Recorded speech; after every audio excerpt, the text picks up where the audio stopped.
오늘 함께 나눌 말씀의 제목은 나, 너 그리고 우리의 다음이 궁금하다 입니다. 서기관 한 사람이 예수님과 대화를 시작했습니다. 서기관이 예수님께 찾아와서 이렇게 물어본 거예요. 질문을 한 겁니다. 28절 말씀이에요. 같이 읽어보죠. 서기관이 예수님을 찾아와서 한 질문입니다. 시작. 서기관 중 한 사람이 그들이 변론하는 것을 듣고 예수께서 잘 대답하신 줄을 알고 나와 묻되 모든 계명 중에 첫째가 무엇이니까? 질문을 했는데 그 질문의 이유가 예수님이 그 전에 나눴던 이야기들, 그 전에 나눴던 변론들 때문에 이 질문을 했다는 겁니다. 그러니까 지금 이 분위기를 조금 더 잘 알려면 이 변론, 그들이 나누었던 변론을 먼저 아는 것이 중요해요. 예수님 지금 상황이 어떠시냐 하면 예루살렘 성에 들어오셨고요. 이제 며칠 있으면 십자가를 지실 겁니다. 마지막에 그 종교 지도자들과 갈등이 점점 커지다가 이제는 걷잡을 수 없을 만큼 거칠어진 상황이에요. 변론들 중에 두 가지 변론을 살펴볼 텐데 먼저 나타난 변론은 14절입니다. 이렇게 물은 거죠. 가이사에게 세금을 바치는 것이 옳습니까? 아니면 바치지 않는 것이 옳습니까? 네, 이렇게 물은 데는 이유가 있어요. 왜 이렇게 물었냐 하면 책 잡으려고 물어본 겁니다. 그저 그냥 물어본 게 아니라 시비를 걸어보겠다 생각한 거예요. 이 질문한 사람들은 바리새인입니다. 바리새인이니까 예루살렘에도 살고 그 외 다른 동네에도 사는 사람들입니다. 종교의 주도한 세력은 아니지만, 종교를 주도하는 세력은 아니지만 지방에서 곳곳에서 말씀을 가르치는 사람들이었고 사람들 앞에서 하나님의 사람으로 인정받고 하나님의 사람으로 존중받던 사람들인 거예요. 그들에게 숙제는 매번 이거였던 거예요. 세금을 바치는 것은 옳지 않다. 옳지 않을 뿐만 아니라 세금을 걷는 일에 동조하고 있는 세리는 함께 할 수 없는 사람, 죄인이다 생각하고 있는 거예요. 지금 여기 예루살렘이잖아요. 정치와 종교의 권력이 집중된 곳, 거기에서 주목받는 예수님이 그 말 한마디 한마디가 어디엔가 걸려서 잡혀갈 수 있기를 바라는데, 이번에는 얼마 전에는 안티파스가 좀 걸어줬으면 하던 것이 지금은 바뀌어서 빌라도가 좀 걸어줬으면, 빌라도가 예수님을 좀 잡아가 줬으면, 그러려면 가장 적당한 얘기거리가 세금인 겁니다. 세금을 바쳐야 맞다라고 말하면 안 그래도 세리와 죄인들과 친구다 하는 오명을 뒤집어 쓰고 있는 예수님께서 민족의 반역자와 짝한 사람들이다 여겨지게 될 겁니다. 그러면 여론이 예수님에게서 멀어질 수 있겠죠. 세금을 바치는 것이 옳지 않다 그러면 로마 군인들과 또 빌라도가 와서 시비 걸 만한 거리를 만들어 주게 될 겁니다. 그래서 세금을 걷는 게 옳다 혹은 세금을 내지 않는 게 옳다 어떻게 말해도 바리새인들은 자기의 소기의 목적을 이루게 될 겁니다. 예수님이 이렇게 대답하셔요. 가이사의 것은 가이사에게 주고 하나님의 것은 하나님에게 드리는 것이 마땅하다. 그랬더니 이 사람들이 생각지도 못했던 답을 하는 예수님에게 기가 죽어서 놀라서 입이 닫혀지고 돌아가 버린 거예요. 이게 첫 번째 변론. 두 번째 변론은 뭐냐 하면 18절 이후에 등장하는 건데, 이거는 사두개인이 질문했어요. 사두개인들의 특징이 뭐냐 하면 부활을 믿지 않는다, 천사를 믿지 않는다, 영에 대한 것을 믿지 않는다, 성경은 모세 오경까지만이다, 그 뒤에 나오는 다른 것들은 그저 역사책일 뿐이고 그저 노래책일 뿐이지 참고할 수는 있지만 그걸 하나님의 말씀으로 보기는 어렵다라고 말하는 사람들이 사두개인입니다. 이 사람들 직업이 뭐냐 하면 제사장이에요. 헤롯이 만들어진 그 제사장, 그 성전에서 대제사장 혹은 다음 때 제사장으로 일하는 사람들이 사두개인입니다. 이 사람들은 부활에 관심이 없어요. 이들에게 중요한 건 어떻게 하면 예배 드리러 올 때 저들이 예물을 적당한 것을 들고 오게 만들까? 어떻게 하면 헌금을 많이 하게 할까? 어떻게 하면 교회를 더 크게 지을까? 어떻게 하면 더 많은 사람들을 모을까? 여기에 관심이 많은 사람들, 사두개인입니다. 이 사람들이 와서 물었어요. 뭘 물었냐 하면 칠형제가 있는데 그 마지가 장가를 갔다가 아들을 낳지 못하고 죽었습니다. 모세가 가르친 율법에 보면 형이 아들을 낳지 못하고 죽으면 둘째가 그 형수하고 결혼을 해서 형의 이름을 잇도록 해주는 게 맞다고 되어 있는데, 불행하게도 이 귀구한 여자는 둘째에게서도 아들을 못 낳고 셋째에게서도, 넷째에게서도, 다섯째, 여섯째, 일곱째에게서도 아들은 한 번도 얻지 못하고 형제가 다 죽어버렸다는 거예요. 그건 자기도 죽었어요. 부활이 있다고 예수님 말씀하신 줄로 아는데, 만약에 부활이 있다면 천국에 가서 다 부활할 텐데, 그때 이 여자는 누구의 아내가 되어야 됩니까? 제일 먼저 결혼한 첫째입니까? 아니면 마지막 남편이었던 막내의 아내가 되어야 됩니까? 이거 물어보는 거예요. 이 사람들은 부활을 믿지 않아요. 그러니까 앞서 바리새인들은 책 잡으려는 질문이었다면, 이 두 번째 이 사두개인의 질문은 잘 몰라서요. 예수님 대답하시면서 이렇게 말씀하십니다. 너희들이 성경도 모르고 너희들이 하나님의 능력도 몰라서 하나님을 혹은 성경을, 현 시대를 오해한 것. 이 사람들 직업이 뭐라고요? 제사장이라. 예배를 인도하는 사람들입니다. 예배를 인도하는 사람들 중에 가장 열심히 예배하고 가장 많이 예배하고 가장 무겁게 예배하는 사람들입니다. 그 사람들이 뭘 몰라요? 성경을 몰라요. 그 사람이 뭘 몰라요? 하나님의 능력을 몰라요. 거기 왜 있는 거예요?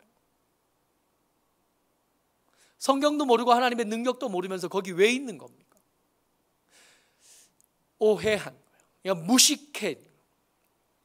그 무식함이 들켜서 쫓겨가는 겁니다. 이 상황을 옆에서 누가 봤다고요? 서기관이 본 겁니다. 그러니까 사실은 이 서기관도요, 바리새인과 사두개인들 그들 중에 한 사람이에요. 그들 중에 함께 섞여 있다가 그들 중에 함께 예배드리고 그들과 함께 성경 보고 그들과 함께 공부하고 그들과 함께 훈련 받으면서 그렇게 살던 사람들. 여기서 이 그들은 성전의 주인으로 성전을 밥거리 삼고 성전에서 부를 누리고 성전에서 더 높은 자리를 누리던 사람들이에요. 그러니까 이 서기관은 그들 중에 한 사람입니다. 특별한 다른 사람이 아니에요. 갑자기 하늘에서 떨어진 사람이 아니라 그들 중에 한 사람으로 있었는데 고민이 많았어요. 그들이 드리는 예배에 이게 예배를 이렇게 드려도 되나 하는 불만이 그 속에 조금씩 싹 트는 사람들이에요. 저들이 말하는 성경이 맞나? 저들이 하고 있는 운동, 그 신앙운동, 그 기도운동, 그 성경운동, 그 운동들이 과연 하나님의 뜻과 걸맞는가 하는 것으로 불편해하고 있던 사람입니다. 그 사람이 그들의 변론을 보고 있다가 떨어져 나와서 그들과 다른 질문을 예수님에게 한 겁니다. 그 질문이 이거예요. 모든 계명 중에 첫째가 무엇이니까? 사두개인은 어떤 것만 성경이라고 말하고 어떤 건 성경이 아니라고 합니다. 예배를 드릴 때 헌물이 가장 중요하다고 말합니다. 바리새인들은 나라의 독립이 그렇게 중요하다고 말합니다. 진짜 중요한 거 뭡니까? 정말 중요한 거 뭡니까?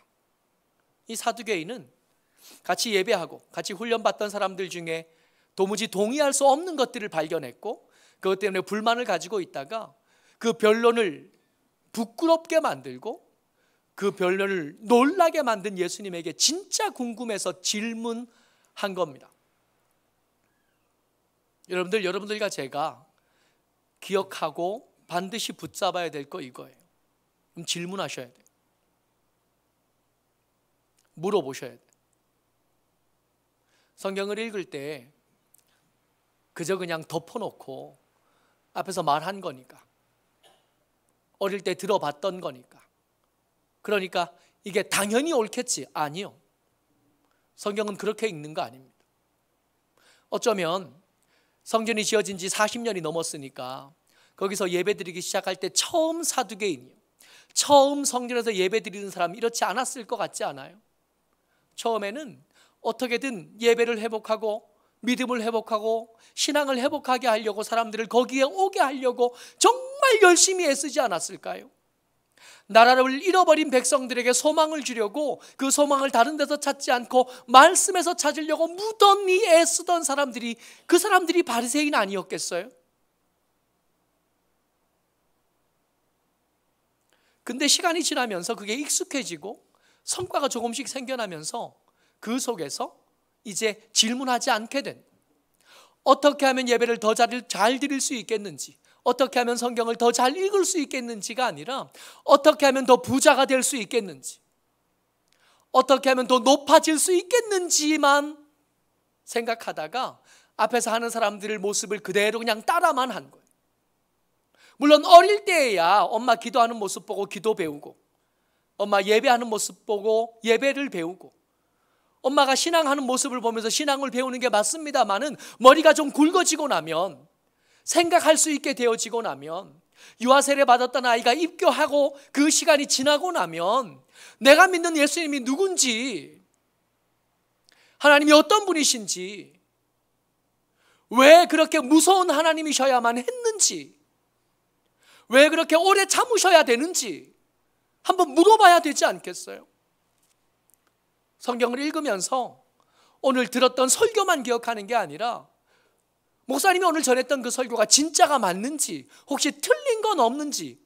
유독 여러분들은요, 저거 PPT 만들면 제가 자주 틀리잖아요. 밑에 숫자가 자주 틀리고, 위에 접속사가 자주 틀리고. 최근에 이 PPT가 잘 안 넘어가요. 원래 뒤에 올라오게 만들어놨는데 통째로 넘어가서 얼마나 당황하는지. 여러분들은 더 정신 차려야 되지 않겠어요? 첫 번째 대시에서 두 번째 대시로 넘어갈 때 뭔가 연결고리가 있을 텐데, 그 연결고리가 빠지고 나면 앞뒤가 안 맞는 얘기가 많을 텐데 질문해야 돼요. 이 서기관은 그냥 뒀으면 사두개인처럼 될 거고 바리새인처럼 될 겁니다. 책 잡는 질문이나 하고 성경에 대한 오해나 가슴에 품고 있으면서 그냥 그렇게 살 사람이에요. 그래서 그들 가운데 더 이상 잊지 못하게 되는 것을 각오하고 예수님에게 가서 물어본 겁니다. 제일 중요한 거 뭡니까? 좋은 질문이 때때로 인생을 바꾸거든요. 기도할 때 하나님 이거 필요합니다, 저거 필요합니다만 할 거 아니라, 하나님 요즘 예레미야 읽어가면서 너무 힘들지 않으세요? 어렵지 않으세요? 시디기야는 왜 도대체 이 모양인 겁니까? 왜 에벳멜렉만 살려내신 겁니까? 한번 물어봐야 되지 않겠어요? 내 삶을 왜 자꾸 이렇게만 굽어둡니까? 물어봐요. 서기관이 질문했습니다. 계속 예수님께서 대답하고 계시는 중이지만 예수님의 대답에 어조가 바뀌어요. 가이사의 것은 가이사에게, 하나님의 것은 하나님에게서 주라. 그를 놀라게 만들어 쫓아버리셨다. 너희들이 성경도 모르고 하나님의 능력도 몰라서 오해하고 있는 거다. 쫓아버리셨어요. 근데 이 서기관에게 그렇게 하지 않으셨어요. 얼마나 성실하게, 얼마나 친절하게 대답하시나 보자고요. 여러분 안 써놨습니다.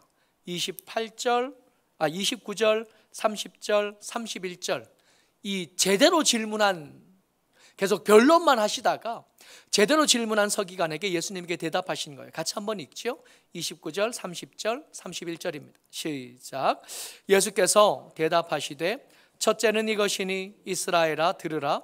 주 곧 우리 하나님은 유일한 주시라. 내 마음을 다하고 목숨을 다하고 뜻을 다하고 힘을 다하여 주 너의 하나님을 사랑하라 하신 것이요. 둘째는 이것이니 내 이웃을 내 자신과 같이 사랑하라 하신 것이라. 이보다 더 큰 계명이 없느니라. 보통은 여러분 복음서 읽어가면서 가장 중요한 것은 예수님이 뭐라고 말씀하셨느냐가 가장 중요합니다. 물론 여기서도 예수님의 대답이 중요합니다. 근데 여기에 한해서 서기관의 대답이 굉장히 중요합니다. 지금 고민이 많은 사람, 더 이상 서기관 바리새인 그들 가운데 끼어 있는 것에 환멸을 느낀 것 같은 이 서기관이 대답하는데, 예수님의 질문에 예수님의 대답하심을 그가 한 번 더 말하는데 그게 의미심장해요. 예수님의 대답과 이 서기관의 대답에 공통 분모들이 많은데 이 공통 분모 중에 가장 중요한 거, 그게 첫 번째 겁니다. 32절 말씀이요. 같이요. 시작. 서기관이 이르되 선생님이여 옳소이다. 하나님은 한 분이시요 그 외에 다른 이가 없다 하신 말씀이 참이니이다. 29절에서 예수님이 하신 말씀을 똑같이 반복했습니다. 이게 오늘 읽었던 말씀을 붙잡는 기초가 되는 말씀이에요. 하나님이 한 분이시고 그 하나님이 우리의 주님이시다 한 거, 이게 중요한 겁니다. 그리고 이 중요한 것 안에 두 가지 일이 포함되는데 그 두 가지 일 중에 첫 번째 일이 뭐냐 하면 33절 같이요. 시작. 또 마음을 다하고 지혜를 다하고 힘을 다하여 하나님을 사랑하는 것. 여기서 잠깐요. 하나님이 한 분이시고 그분이 우리의 하나님이십니다 라고 말하고 고백한 이 울타리, 이 기초 위에 첫 번째 기둥이요, 마음을 다하고 지혜를 다하고 힘을 다하여 하나님을 사랑하는 것, 이것이 첫 번째 기둥인데 이거 그들도 아는 거예요. 다 아는 겁니다. 이게 이상하진 않아요. 마땅한 거고 당연합니다. 근데 이 다음이 좀 달라요. 하나님이 한 분이십니다. 하나님이 한 분이시기 때문에 우리는 뭐 해야 돼요? 하나님을 사랑해야 돼요. 하나님을 사랑하는데 마음을 다하고 지혜를 다하고 힘을 다하고 생명을 다해서 하나님을 사랑해야 됩니다. 아멘. 여기서 아멘 하는 건 제사장들도 할 거고요, 바리새인들도 할 거고요, 사두개인도 할 겁니다. 근데 문제는 예수님의 말씀 속에서, 그리고 이 서기관의 말 대답 속에서 핵심은 여기에요. 같은 레벨에서 뭘 다루냐 하면 계속해서 읽습니다. 시작. 또 이웃을 자기 자신과 같이 사랑하는 것이 전체로 드리는 모든 번제물과 기타 제물보다 나으니이다. 아멘. 예수님은 하실 만한 대답인데 사두개인은 못하는 대답이에요.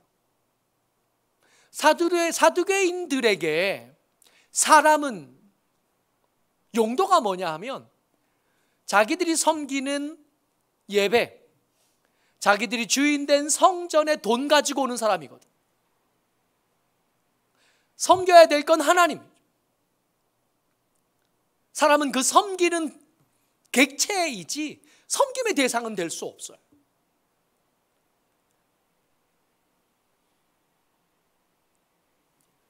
중요한 계명일 수는 있지만 그게 첫 번째 되는 계명일 수는 없습니다. 하나님이 가장 중요하고 그 밑에 사람이 있어야지 하나님을 섬기는 일과 사람을 섬기는 일을 동일선에 놓고 이야기할 수는 없습니다. 적어도 사두개인은 이럴 수 없어요. 적어도 앞에서 변론하는 사람들은 그렇게 말할 수 없습니다. 가장 중요한 일은 하나님을 섬기는 일이고, 그리고 나서 여력이 좀 남으면 그 남는 여력으로 사람을 돕기도 하고 먹이기도 하고 하는 거지, 그 둘을 같은 곳에 놓고 과부와 고아와 나그네를 먹이는 일이 예배라고 말할 수는 없다. 과부를 돌보고 나그네를 돌보고 고아들을 돌보는 일이 그게 하나님께 영광이 되는 일이며 또 하나님이 우리의 유일한 하나님이시기 때문에 해야 되는 일과 동일한 선상에 둘 수는 없다고 생각합니다. 이 서기관이 이렇게 말합니다. 예수님의 말씀에 전적으로 동의하고 공감하고 아멘한 것. 서기관의 대답에 한 번도 아멘은 등장하지 않았지만 제대로 아멘한 보기 드문 사람이 서기관인 거예요. 이 서기관이 이렇게 대답하고 나니까 예수님께서 그에 대해서 뭐라고 말씀하시냐면 34절에 그가 지혜 있게 대답했다 말씀하셔요. 뿐만 아니라 하나님의 나라에서 멀지 않다 그래요. 하나님의 나라에 아주 가깝다 그래요. 다시 말하면 아직 하나님의 나라에 들 만큼은 아니지만 이제 한두 걸음만 걸으면 하나님의 나라에 닿을 만큼이다 라고 말씀하죠. 원래 오늘 설교 준비하면서 설교의 제목을 남은 한 걸음이라고 하려고 마지막까지 고민했었거든요. 그 사람 떠오른 거예요. 그 부자 청년이요. 그 부자 청년 여러분도 기억하실 텐데 그 부자 청년이 예수님께 찾아와서 어떻게 하면 영생을 얻을 수 있겠습니까? 하고 물었잖아요. 그랬더니 예수님께서 심드렁하게 대답하셨던 것처럼 저는 읽었어요. 모세가 너에게 뭐라고 명령했느냐? 계명을 잘 지켜라 그랬어요. 그랬더니 뜻밖의 이 청년이 뭐라 그러냐면 그 계명은 제가 어릴 때부터 다 지켰습니다 했더니 예수님께서 그를 기뻐하시는 거예요. 잘했다. 참 잘했다. 그러면 이제 하나님의 나라를 가까운 너는 가진 거 팔아서 가난한 사람들 나눠주고, 그죠? 두 번째 말씀하셨던 거, 하나님을 사랑하라 하신 것과 이웃을 사랑하라 하신 거, 그 두 번째 걸 말씀하시는 거예요. 가진 것들 다 팔아서 가난한 자에게 다 나눠주고 너는 나를 따르라. 그랬더니 이 부자 청년 어떻게 했냐면 22절이면 10장 22절이요. 같이 한번 읽어볼까요? 시작. 그 사람은 재물이 많은 거로 이 말씀을 인하여 슬픈 기색을 띠고 근심하며 가니라. 하나님의 나라에서 가까운 사람입니다. 그야말로 한 걸음, 많아도 두 걸음 정도밖에 남지 않은 사람이에요. 아직 닿지는 못했으나 한 걸음만 걸으면 되는데 그 한 걸음을 어떻게 걷냐 하면 가진 거 팔아서 가난한 사람들 나눠주고 예수님을 따르면 돼요. 그러면 하나님의 나라에 닿을 수 있게 돼요. 근데 이 부자 청년은 그냥 갔잖아요. 끝내 그 한 걸음을 못 걸은 거예요. 한 걸음을 못 걸었으니 하나님의 나라에는 닿지 않은 겁니다. 그가 그렇게 가지고 싶었던 컬렉션들 중에 마지막 조각, 영생은 얻지 못한 채로 슬픔과 근심만 가지고 집에 간 거예요. 이쯤 되면 우리는 궁금한 거예요. 이 서기관은 어땠을까요? 이 서기관은 그 한 걸음, 아마 그 한 걸음은 나를 따르라, 뭐 재산이 많을 것 같지는 않았어요. 이 부자 청년처럼 재산이 많아서 고민했을 것 같지는 않은데, 근데 재산을 빼고 나면 남은 한 걸음은 그거잖아요. 나를 따르라 이잖아요. 곧 십자가를 지실 예수님 말입니다. 그들 가운데서 논의가 이제 구체적으로 진행 중이잖아요. 어떻게 예수를 죽일까 하는 논의를 하고 있고, 그 논의 중에 이 서기관은 같이 했을 수 있을 그 사람인, 예수님이 곧 죽으실 텐데 나를 따르라 한 그 걸음, 그 한 걸음을 걸었을까요? 어떻게 생각하세요? 걸었을까요? 안 걸었을까요?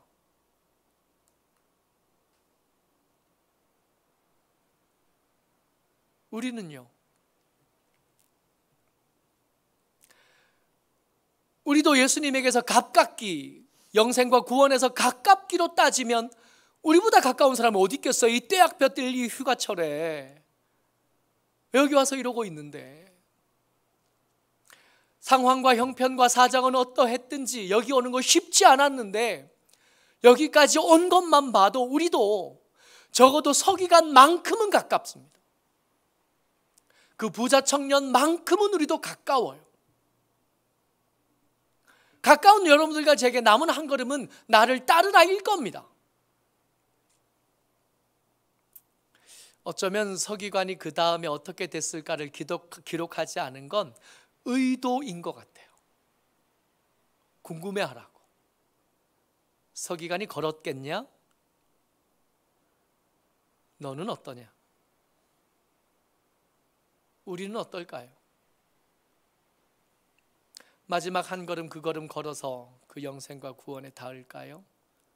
아니면 떠나갔던 슬픔과 근심만 가지고 돌아갔던 그 부자 청년처럼 될까요? 모쪼록 저와 여러분들이 주의 은혜 가운데 한 걸음 포기하지 마시고 걸어서 그 영생에 닿고 그 구원에 닿고 그 믿음에 닿는 저와 여러분들 되시기를 주의 이름으로 축복합니다. 아멘.